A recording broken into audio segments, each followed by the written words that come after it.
où il fut livré, prit du pain, et après avoir rendu grâce, le rompit et dit, ceci est mon corps, qui est rompu pour vous. Faites ceci en mémoire de moi. Faites ceci en mémoire de moi. Amen. De même, après avoir soupé, il prit la coupe et dit, cette coupe est la nouvelle alliance. En mon sang. Faites ceci en mémoire de moi.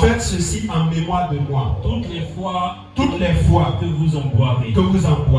Car toutes les fois que vous mangez ce pain. Et que vous buvez cette coupe. Vous annoncez la mort du Seigneur. Jusqu'à ce qu'il vienne. C'est pourquoi. Celui qui mangera le pain ou boira la coupe du Seigneur indignement sera coupable envers le corps et le sang du Seigneur. Que chacun donc s'éprouve soi-même. Et qu'ainsi il mange du pain et boive de la coupe. Car celui qui mange et boit sans discerner le corps du Seigneur mange et boit un jugement contre lui-même. C'est pour cela qu'il y a parmi vous beaucoup d'infirmes et de malades, et qu'un grand nombre sont morts. Si nous nous jugions nous-mêmes, nous ne serions pas jugés. Mais quand nous sommes jugés, nous sommes châtiés par le Seigneur. Afin que nous ne soyons pas condamnés. Avec le monde. Amen. Alléluia. Alléluia. Que le nom du Seigneur soit béni. Voilà, donc bien aimé, c'est l'apôtre Paul qui parle à l'église de Corinthe, pour leur rappeler cette pratique que le Seigneur a initiée. Pour dire que la Pâque dans la nouvelle alliance est dans une autre dimension, dans une dimension exponentielle. Dans l'ancienne alliance, comment la Pâque a été initiée, c'est que l'ange de la mort devait passer pour tuer en Égypte. Et il fallait que le peuple de Dieu soit épargné. Donc ceux qui étaient les enfants de Dieu, ceux qui étaient les fils du royaume, Dieu leur a donné un code qui est qu'ils devaient tuer un agneau et prendre son sang qu'ils allaient mettre sur les linteaux de leur porte. Afin que quand l'ange de la mort va passer, l'ange de la mort ne puisse pas entrer dans leur maison. Et c'est ainsi que les enfants d'Israël ont suivi ce qui a été dit. Ils ont pris le sang, ils ont mis sur les linteaux et ils ont pris la chair de la viande et ils ont mangé en étant dans la disposition de sortir de l'Égypte. Ainsi que quand l'ange de la mort est passé, il n'a pas pu toucher les enfants d'Israël. Il a ravagé tous les premiers-nés en Égypte, mais les enfants d'Israël ont été épargnés. Est-ce que tu peux acclamer le Seigneur pour ça? Et alors Israël est l'image. Israël est la source de l'Église. L'Église est sortie d'Israël. Donc ce que Dieu a fait pour Israël, c'était vraiment un essai de ce qu'il devait faire à grande échelle. Donc Israël est sorti de l'Égypte pour aller en destination de Canaan. Donc l'Église est vraiment cet Israël-là, et l'Égypte symbolise le monde pour nous. Nous étions esclaves de Pharaon et des Égyptiens. Nous, dans notre cas, notre Pharaon, c'est le diable en personne. Et les Égyptiens, ce sont les agents du diable, à savoir les démons et tous les humains qui travaillent au service du diable. Ces personnes-là, on était esclaves, on était liés, on était sous leur ordonnance, on était sous leur gouvernance. Et voilà que le Seigneur est venu. Tout comme Moïse a été envoyé, le Seigneur aussi a été envoyé pour faire sortir son peuple de l'esclavage de Pharaon et de nous conduire dans une destination, un lieu de paix, un lieu où coule le lait et le miel. Et donc le Seigneur, ce qui s'est passé en Israël, en Égypte, le Seigneur va utiliser une autre méthode. Parce que cette fois-ci, c'est pour sauver l'église dans le monde entier, le peuple de Dieu dans le monde entier. Donc on ne va plus donner un animal, on ne va plus verser le sang d'un animal, mais il faut offrir quelque chose qui a de la valeur, quelque chose qui a la capacité en lui-même de sauver toute l'humanité, de donner la vie à toute l'humanité. Et donc, ce qui pouvait donner la vie à l'humanité, c'était la source même de l'humanité. Dis Amen en ce soir. Dis Amen en ce soir. Est-ce que tu peux acclamer Jésus de Nazareth? Est-ce que tu peux pousser des cris de joie ce soir? Est-ce que tu peux pousser des cris de joie ce soir? Donc, c'est la source de l'humanité était capable de donner la vie à l'humanité. Parce que tu as créé le monde par Jésus. Donc, c'est ce par quoi le monde a été créé. C'est cette chose-là, ou c'est cette personne qui était la seule capable d'apporter la vie à l'humanité. Et Jésus est venu. Et Jésus dit, je donne mon corps en sacrifice. Toutes les fois, prenez ce pain comme un symbole. Lorsque tu es en train de manger le pain, regarde comment tu es en train de malasquer la chair. La chair dans ta bouche, tes dents sont en train de foncer, d'écraser la chair.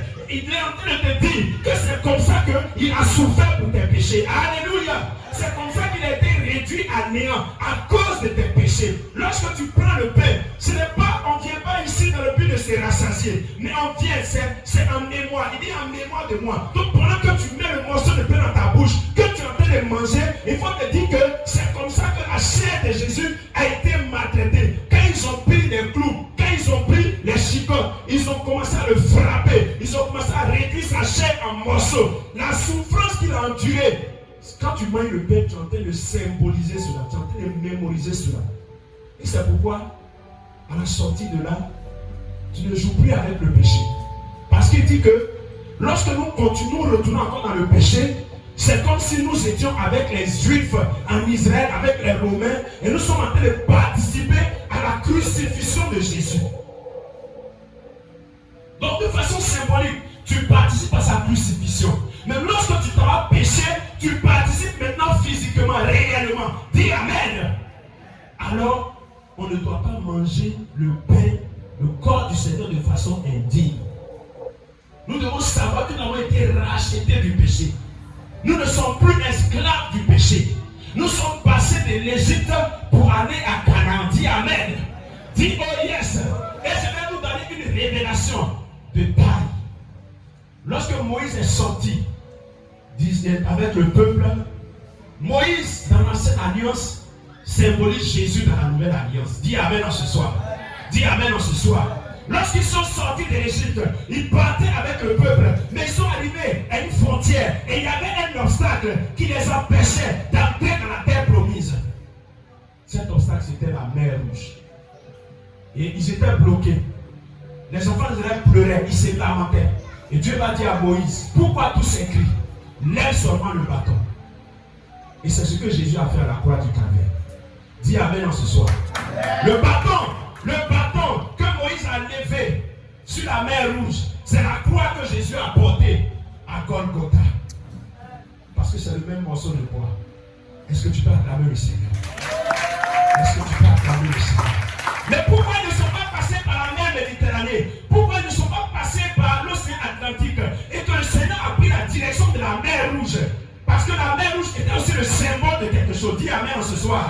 Dis Amen en ce soir. Dis oh yes en ce soir. Il a levé le bâton. La mer s'est fendue. Lorsque Jésus a payé le prix à la croix, la Bible déclare, le rouge ici symbolise le sang de Jésus qui devait couler pour que nous puissions passer à travers ce sang et entrer dans notre victoire, et entrer dans notre résurrection, et entrer dans notre gloire, et entrer dans notre bénédiction. Alléluia! Comme Moïse, le bâton, la mer rouge, Jésus, la croix et le sang versé, c'est notre résurrection. Est-ce que tu crois que tu es ressuscité? Est-ce que tu crois que tu es ressuscité? Alors, chrétiens, lorsque nous sommes ressuscités, nous devons vivre la vie des ressuscités. Une personne qui est morte, il ne retourne pas là où il est mort. Il n'est plus identique à son ancienne nature. C'est pourquoi quand Jésus est ressuscité, les disciples qui ont marché avec lui, les gens qui l'ont côtoyé, qui ont vécu avec lui, qui ont mangé avec lui, ils n'arrivaient plus à le reconnaître. Jésus était obligé de dire, voici mes mains qui ont été trouvées. Voici ceci. Même Marie, qui est venue se prosterner et qui a versé du parfum sur ses pieds, Marie ne l'a pas reconnu. Elle a cru que c'était le jardinier. Alléluia! Il a fallu que le voile soit ôté de ses yeux. Alors, bien aimé, notre victoire, et nous devons penser à cela. Réjouissez-vous, chrétiens. Réjouissez-vous, peuple de Dieu. Parce que vous avez été délivrés de l'esclavage. Quand vous regardez les gens de ce monde, ils sont esclaves. Alléluia! Ils sont esclaves. Ils sont encore en Égypte. Nous sommes sortis de l'Égypte. Tu peux dire, mais on vit encore dans le même monde. On est confrontés aux mêmes réalités. Mais spirituellement, nous ne sommes plus de la même nature. Parce que nous sommes nés de nouveau. Nous sommes nés 2 fois. Et ils sont nés 1 fois. Alléluia! Donc c'est vrai, vous avez peut-être sorti du même sein maternel. Mais vous n'êtes plus la même personne. Vous n'êtes plus de même catégorie. Et le Père Jean a dit, une personne qui naît 1 fois va mourir 2 fois. Est-ce que la mort est une bonne chose? Non. Mais il dit, une personne qui naît 2 fois meurt maintenant 1 seule fois. Tu es né de façon biologique, mais tu es né aussi en Jésus de Nazareth. Donc, comment on va résoudre l'équation? C'est qu'à la fin, tu dois mourir combien de fois? 1 fois. Mais les gens de ce monde, ne les enviez pas. Parce qu'ils sont nés seulement 1 seule fois. Donc, ils sont condamnés à mourir combien de fois? 2 fois. C'est pourquoi vous n'êtes pas de la même nature. Alors, ne retourne plus encore dans ces choses. Ne retourne plus dans ta vie passée. Tu n'es plus esclave du péché. Tu as été libéré. Tu as été délivré. Vous n'arrivez pas à contempler ce que Jésus a fait pour vous. Vous ne voyez pas l'ampleur de ce à quoi Jésus vous a libéré. C'est pourquoi vous jouez avec la Pâque. Mais si vous connaissez l'ampleur de votre délivrance, de votre restauration, vous allez prendre la Pâque au sérieux. Vous allez vous réjouir à la Pâque. Parce que vous n'êtes plus esclave. Dis Amen. Avant, c'est les démons qui t'obligeaient, qui te rendaient esclave, qui disent fais ça, et puis tu fais. Ils te soumettent, et puis tu te soumets. Mais maintenant, tu n'es plus sous l'esclavage des démons. Quand les esclaves étaient à la terre promise, est-ce que Pharaon pouvait dire là-bas, allez-y, construire les maisons, les pyramides? Est-ce qu'il pouvait le dire? Non, il y avait une séparation. Puisque tu es en Jésus, le sang de Jésus t'a lavé, la chair de Jésus t'a purifié. Et je vais terminer pour dire que le Dieu que nous adorons, nous devons véritablement l'adorer. Parce que ceux qui ont choisi d'adorer le diable, ils sont dans la misère, ils sont plus malheureux que nous. Parce que dans le royaume du diable, le diable est le contraire de tout ce que Dieu est. Donc si Dieu est lumière, le diable est. Si Dieu est amour, le diable est. Vous ne comprenez pas français encore bien. Si Dieu est lumière, le diable est. Si Dieu est la vie, le diable est. Alléluia. Si Dieu est santé, le diable est. Si Dieu est richesse, le diable est. Oh, est-ce que tu peux acclamer ton Seigneur? Est-ce que tu peux acclamer ton Seigneur? Si Dieu est amour, le diable est. Amour, le diable est. Il est haineux. Voilà. Il est haineux. Regardez dans le royaume de Christ. Christ dit, ceux qui m'ont suivi, moi je vous donne ma chair que vous allez manger pour votre salut, et je vous donne mon sang que vous allez boire pour votre salut. Mais dans notre royaume là, est-ce que lui est prêt à donner sa chair? Lui, il n'a même pas de chair parce qu'il est esprit seulement. Il n'a pas d'âme. Or, est-ce que tu peux acclamer notre royaume? Est-ce que tu peux acclamer notre royaume? Même s'il voulait bien le donner, mais il n'a pas la capacité d'avoir. Donc, dans son royaume, c'est toi la tête, toi l'adorateur qui vient, tu dois offrir ta chair et donner ton sang, et puis vous allez manger ensemble. Et comme tu dois le servir encore, donc tu dois prendre une partie de toi. C'est comme toi tu es toujours à son service, s'il manque ta chair, puis boire ton sang, c'est fini. Donc c'est ton fils, ta fille, ou bien ton père, ou bien ta mère, tu les tues, tu envoies leur chair, vous mangez, tu donnes leur sang, et puis vous buvez, et ça crée une alliance entre vous. Mais le Dieu que nous adorons, tellement il est bon, il dit moi-même je donne ma chair, et moi-même j'offre mon sang, pour vous donner la vie éternelle. Est-ce que tu ne mérites pas d'acclamer? Ce Dieu mérite d'être acclamé. Donc tout ce qu'on fait, il faut dire que tu as choisi le bon Dieu. Oh, ta manière de dire, on dirait que tu as honte de ton voisin. Regarde-moi, c'est le Dieu, tu as choisi le bon Dieu. Faut dire que tu t'es pas trompé de chemin. Tu es dans la vérité. Et tu auras la vie. Et tu as déjà la vie. Oh, acclame puissamment Jésus. Acclame Jésus. Oh, ta manière d'acclamer Jésus.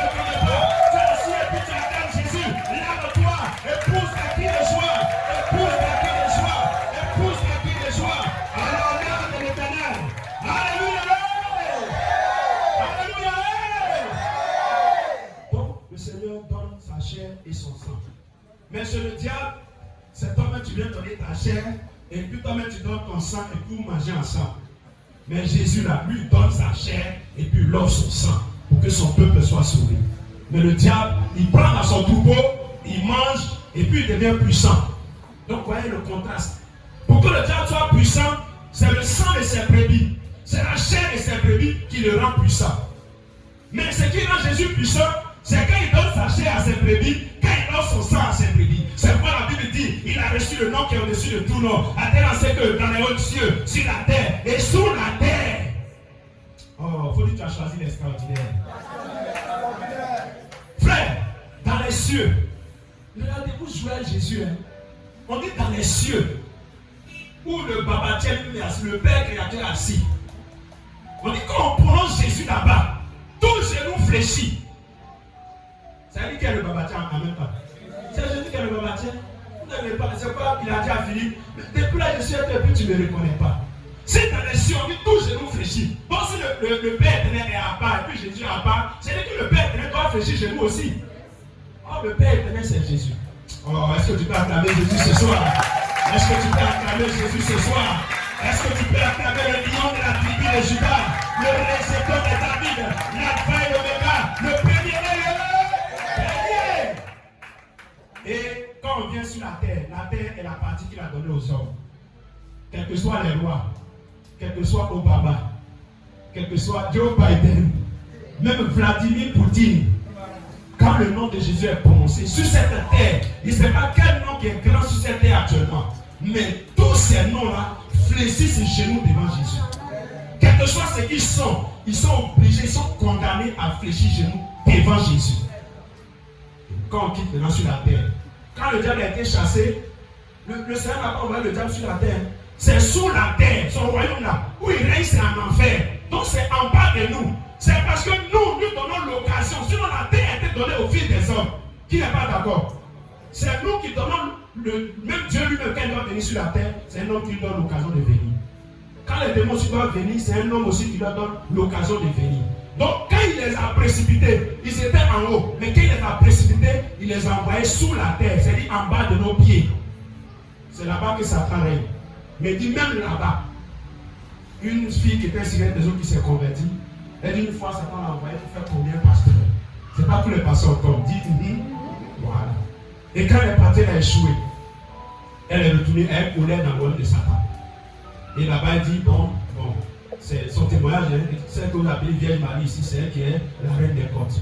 Donc devant elle, on se prosterne, et Satan vient là-bas pour gouverner avec elle. Donc elle est partie, celle qui l'avait envoyée, elle a fait le point. Elle dit, mais pourquoi je suis parti là-bas? Et puis les gens ont prononcé le nom de Jésus et puis je suis tombé. Elle ne faisait que relater les faits. Mais quand elle a dit je suis parti, les gens ont prononcé le nom de Jésus. La reine d'elle est tombée à terre. Alléluia! Elle s'est réveillée, s'est tuée. Il ne faut plus jamais prononcer ce nom ici. Pourtant c'est eux-mêmes leur territoire. Mais sur eux-mêmes leur propre territoire. Quand on prononce ce nom, il fléchit chez nous. Est-ce que tu peux te tenir debout à acclamer Jésus? Est-ce que tu peux te tenir debout à acclamer Jésus?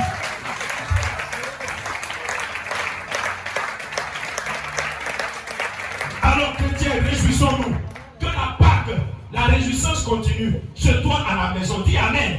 Quand tu vas partir, mets la musique. Les païens, quand ils fêtent leur premier jour de l'an, ils vont à la maison, ils mettent la musique, ils font le show. Et nous les chrétiens, on fait choco. Comme si ce que nous avons reçu là n'a pas la valeur que pour eux. Donc réjouissez-vous. Donc c'est pourquoi l'église, on se réjouit aujourd'hui. Lundi, demain matin encore, on sera là en train de nous réjouir. Parce que c'est notre saison de réjouissance. Est-ce que tu peux dire oh yes? Est-ce que tu peux dire oh yes? Alors donc le Seigneur dit ne mange pas indignement le corps. Donc tous ceux qui sont baptisés conformément selon la parole, qui ont été plongés dans l'eau et qui sont ressortis. Et si tu es prêt ce soir à venir prendre le corps du Seigneur et à venir boire son sang pour que ta relation avec lui devienne intime, je vais vous demander de vous tenir debout et de venir rapidement. Nous allons prendre le repas. Nous allons passer à autre chose pour terminer notre cérémonie. Donc, tous ceux qui sont baptisés et qui sont aptes à prendre ce repas, commando, veuillez disposer. Voilà, faites un rang. Voilà, faites un rang, faites un rang.